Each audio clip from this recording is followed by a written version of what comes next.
नमस्ते दोस्तों। आज टीटागढ़ रेल सिस्टम 5% अराउंड नीचे, क्योंकि इसका जो रिजल्ट है रिजल्ट काफ़ी खराब आया। काफ़ी खराब नहीं, डिसेंट बोल सकते हो। काफ़ी अगर खराब आया तो ये 10% भी गिर सकता है। और मैं आपको पहली बात ये बता देता हूँ कि जो टीटागढ़ रेल सिस्टम है एक गवर्नमेंट, एक पीएसयू कंपनी नहीं है, ये एक प्राइवेट कंपनी है। तो इस बात का भी ध्यान रखना। मैं आपको स्क्रीन पर लेके चलता हूँ और दिखाता हूँ कि टीटागढ़ रेल सिस्टम का रिजल्ट कैसा आया है और आगे इसमें क्या आउटलुक बनते हैं, क्या हमें इसमें भारी इन्वेस्टमेंट करना चाहिए, ये सारी बातें हम जानने की कोशिश करेंगे। टीटागढ़ रेल सिस्टम रेल के डब्बे, कोचेज वगैरह बनाता है, मालगाड़ी के डब्बे वगैरह बनाता है और इसका बिजनेस तभी चलता है जब सरकार इसको ऑर्डर देती है। तो मैं देखो स्क्रीन पर आ गया हूँ। इसका मार्केट कैप है अराउंड 21,643 करोड़ और इसके पास अभी ऑर्डर बुक है अराउंड 25,000 करोड़ के ऊपर। तो जितना इसका मार्केट कैप है अराउंड इसके पास इतना अभी ऑर्डर बुक है। मतलब यहाँ से हमको प्राइस डबल दिखाई देता है ऑर्डर बुक के हिसाब से, तो यहाँ से प्राइस हमको डबल दिखाई देता है। पर आगे जानने की कोशिश करते हैं क्या ये डबल जाएगा, डबल जाने में क्या क्या इसको रिस्क है, उस पर भी हम बात करेंगे। इसका अभी हाई देख सकते हो 1897 है और इसका लो है 610 रुपये। कंपनी के पास डेप्ट 166 करोड़ का है। ऑलमोस्ट बोल सकते हो कि डेप्ट फ्री है। सेल्स ग्रोथ बात करें तो लास्ट 3 ईयर का 36% है और लास्ट 5 ईयर का 19% है।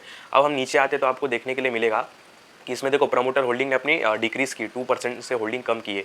ये ऊपर देखने के लिए मिला। अब नीचे आते जून क्वार्टर में देख सकते हो कि इन्होंने सेल्स कितने का किया था, 903 करोड़ का। उसके ऊपर प्रॉफिट कितना किया, 67 करोड़। और वहीं पे इन्होंने मार्च के यानी कि लास्ट क्वार्टर में इन्होंने 1052 करोड़ का सेल्स किया था, जिसके ऊपर 79 करोड़ का प्रॉफिट किया था। यानी कि इनका जो नेट प्रॉफिट है वो हमको गिरावट देखने के लिए मिल रही है पहले के क्वार्टर के मुकाबले, जिसकी वजह से स्टॉक हमको दबाव में दिखाई दे रहा है। अभी आगे बढ़ते तो आगे देख सकते हो कि ईयर ऑन ईयर इनका सेल्स तो काफ़ी अच्छी तरीके से ग्रो हुआ है। पर ये जो 2025 वाला जो अभी ईयर चल रहा है, मतलब फाइनेंशियल ईयर चल रहा है, इसमें इनकी सेल्स अच्छी नहीं हुई है, जिसके वजह से स्टॉक में गिरावट देखने के लिए मिला है। और मैं आपको ये भी बता देता हूँ कि कंपनी लास्ट 3 ईयर से केवल प्रॉफिट कर रही है। उसके पहले ये लॉस में थी और एक ही बार प्रॉफिट पे थी, वो भी 2017 में। तो बोल सकते हो कि लास्ट 3 ईयर से प्रॉफिट हो रही है जब से सरकार ने रेलवे पर ध्यान दिया है, मोदी सरकार ने रेलवे पे ध्यान दिया है। और इसका आप सेल्स ग्रोथ देख सकते हो कि लास्ट 5 ईयर का, लास्ट 5 ईयर नहीं, हम लास्ट 3 ईयर पकड़ते हैं क्योंकि लास्ट 3 ईयर से ये प्रॉफिट में आई है।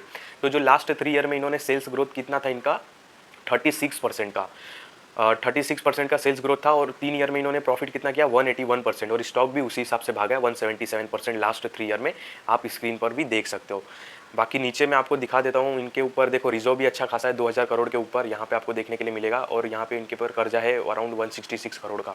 अब नीचे आते तो नीचे देखने को मिलता है कि प्रमोटर्स ने अपनी होल्डिंग कम की है। स्क्रीन पर देख सकते हो प्रमोटर ने मार्च में 42% की होल्डिंग थी अराउंड, बाद में जून में इन्होंने 40% कर दी। एफआईज ने अपनी होल्डिंग बढ़ाई है और डीआईज ने भी अपनी होल्डिंग बढ़ाई है। डीआईज पे अगर मैं क्लिक करता हूँ एक बार, म्यूचुअल फंड जो डीआईज मतलब इंडिया के जो म्यूचुअल फंड होल्ड करते हैं कंपनी को, इसमें देख सकते हो कि जो टॉप में हमको नाम दिखाई दे रहा है HDFC large and mid cap fund, इन्होंने अपनी होल्डिंग कम की है। ठीक है, तो इस बात को याद रखना, इन्होंने अपनी होल्डिंग अच्छी खासी कम की है। देख सकते हो स्क्रीन पर मार्च में इनका 2.38% था और जून में ये वाले क्वार्टर में इनका 1.44% हो गया। बाद में अगर नीचे हम एचएसबी एग्रेसिव हाइब्रिड फंड भी देखें तो इन्होंने भी अपनी होल्डिंग कम की है। 1.09% था मार्च के क्वार्टर में और जून में 1.20 हो गया। सॉरी, इन्होंने अपनी होल्डिंग बढ़ाई है, गलती हो गया, इन्होंने अपनी होल्डिंग बढ़ाई है। और एक्सेस म्यूचुअल फंड ने अभी फ्रेश एंट्री लिया जून में, अराउंड 1% की होल्डिंग बढ़ाई है। हमको इतना ही डाटा देखने के लिए मिल रहा है। बाकी पब्लिक ने भी अपनी होल्डिंग कम की है। देख सकते हो पब्लिक पहले 26% के अराउंड होल्ड करता था, अभी 25% के अराउंड होल्ड कर रहा है।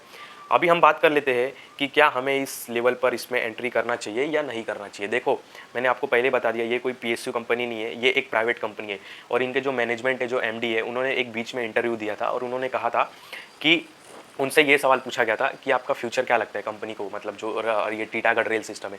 तो उन्होंने एक जवाब दिया था, उन्होंने बोला था कि जब तक सरकार, मतलब गवर्नमेंट, अभी की गवर्नमेंट, उन्होंने ऊपर नाम लिया था, जब तक सरकार रेलवे पर फोकस कर रही है, नया नया रेलवे के लिए चीज़ ला रही है, मतलब रेलवे को अपग्रेड कर रही है, तब तक हमारा बिजनेस काफ़ी अच्छा चलेगा, तब तक हमको कोई भी टेंशन नहीं है। उन्होंने ओपनली ऐसा बोला था। उनके बोलने का मतलब क्या है कि कल को अगर गवर्नमेंट चेंज होती है, सरकार चेंज होती है, अगर अभी तो गठबंधन की सरकार है, कुछ गवर्नमेंट में प्रॉब्लम आता है, सरकार चेंज होती है, तो उनके बिजनेस पर असर पड़ सकता है। कैसे पड़ सकता है, नई सरकार सपोज आती है, नई सरकार आने के बाद क्या होता है, वो अपने हिसाब से सरकार चलाती है, आपको बहुत अच्छे तरीके से पता है। वो अपने अपने जो प्लेयर रहेंगे, जो अपने खास वाले रहेंगे, वो उनको ऑर्डर देंगे, मतलब वो सारा तरीका अपने हिसाब से करते हैं। जरूरी नहीं है कि टीटागढ़ को ही वो ऑर्डर दे, किसी और को भी ऑर्डर दे सकते हैं। बहुत सारी चीज़ें भी चेंजेस होती है, टैक्सेस में चेंज होता है, टैक्स वगैरह। क्या पता रेलवे अपग्रेड नहीं करे न्यू गवर्नमेंट, क्या पता बहुत ही चेंज कर दे, बहुत ज़्यादा ही इनको ऑर्डर मिल जाए, तो कुछ भी हो सकता है, कोई भी फ्यूचर नहीं बता सकता है। क्या पता नई सरकार आए तो सारे जो रेलवे उनको वंदे भारत जैसा कर दे, या नहीं भी करे, या कुछ अपग्रेड भी नहीं करे, तो कुछ भी हो सकता है, मतलब फिक्स नहीं है। मतलब बोलने का मतलब ये कि अभी इन्होंने क्या बोला कि हमारा धंधा अच्छा चल रहा है क्योंकि सरकार के भरोसे। तो जब तक सरकार है इनका धंधा चल रहा है, सपोज कल को कुछ होता है गवर्नमेंट में, क्योंकि काफ़ी जल्दी चेंजेस हुआ है गवर्नमेंट में, मतलब बहुत सारे स्टेट में पहले बीजेपी की गवर्नमेंट थी, पर 2-3 स्टेट में ये हार चुके हैं, बहुत सारे सीटें भी हार चुके हैं। मैं उस डीप में नहीं जा रहा हूँ, आप खुद न्यूज़ देखते रहोगे तो आपको पता है। तो मेरे बोलने का मतलब ये कि ये कंपनी पूरा डिपेंड है गवर्नमेंट पे, क्योंकि गवर्नमेंट ऑर्डर देगी तो इसका बिजनेस चलेगा। कल को नई गवर्नमेंट आती है, इसको ऑर्डर नहीं देती है, तो इसके बिजनेस में प्रॉब्लम हो सकता है। तो ये काफ़ी महंगा भी है, 1700 रुपये का स्टॉक है। तो इस बात को भी ध्यान रखना, जब इसमें कुछ इन्वेस्टमेंट वगैरह करते हो तो ये सारी बातें ध्यान रख के इन्वेस्टमेंट करना। और मेरा एक जैसे इसमें पर्सनल व्यू है, अगर कोई इसमें इन्वेस्टमेंट करता है उसको अच्छा खासा प्रॉफिट होता है, तो मेरे ख्याल से उसको प्रॉफिट बुक करना चाहिए, प्रॉफिट बुक करना चाहिए। अगर इसमें किसी ने डबल पैसा बना लिया तो अपना एक हिस्सा जो पैसा है उसको फ्री कर देना चाहिए और एक हिस्सा छोड़ देना चाहिए। क्योंकि क्योंकि इसके जो एमडी है वही बोल रहे हैं कि जब तक सरकार रेलवे पे फोकस कर रही है तब तक हमारा धंधा चल रहा है। उनके बोलने का मतलब आप समझ गए।